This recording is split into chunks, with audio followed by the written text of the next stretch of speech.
жылқыны бұйырса табынға қосайын деп отырмыз.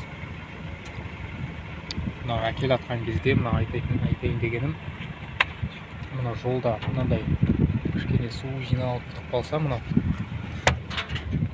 мысалы яғни ортадан егер тұрған болса мынандай су, одан келе жатқан жылқы шошуы мүмкін, тартынуы мүмкін артқа қарай.